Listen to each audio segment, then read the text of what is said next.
राज्यात नागपूर जिल्ह्यात झालेल्या दंगल सदृश्य परिस्थितीमुळे कायदा आणि सुव्यवस्थेचा मुद्दा उपस्थित झाला आहे। बीड जिल्ह्यातील खून प्रकरणामुळेही राज्यात खळबळ उडाली आहे।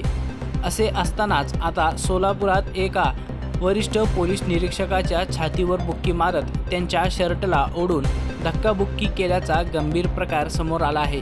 या प्रकरणातील युवकाला पोलिसांनी ताब्यात घेतले असून त्याच्या विरोधात गुन्हा दाखल करण्यात आला आहे।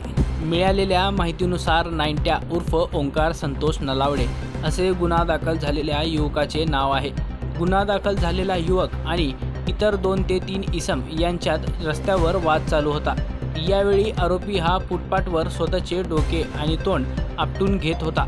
या कृतीमुळे त्याच्या डोक्यातून रक्त येत होते। हा वाद सोडवताना पोलिसांनी आरोपी तरुणाला ताब्यात घेतले होते। त्याला रिक्षातून पोलीस ठाण्यात नेण्यात येत होते। याच वेळी तरुणाने पोलिसांना धक्काबुक्की करत शासकीय कामात अडथळा आणण्याचा प्रयत्न केला।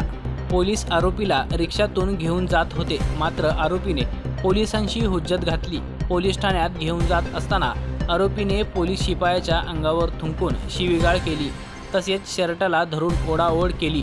त्यानंतर पोलीस ठाण्यात पोहोचल्यानंतरही त्याने पोलिसांशी हुज्जत घातली। आरोपीला डोक्यावर लागल्यामुळे त्याचा उपचारासाठी रुग्णालयात दाखल करायचे होते। त्यासाठी प्रशासकीय पातळीवर तयारी केली जात होती।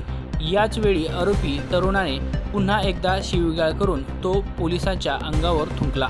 यावेळी वरिष्ठ पोलीस निरीक्षक अरविंद माने यांनी त्यास शांत बसण्यास सांगितले, मात्र काहीही न ऐकून घेता त्याने माने यांच्या छातीवर डाव्या बाजूस हाताने बुक्की मारली। माने यांनी त्यास अडवण्याचा प्रयत्न केला। या प्रक्रियेत पोलीस निरीक्षक माने यांना जब्बर मार लागला आहे।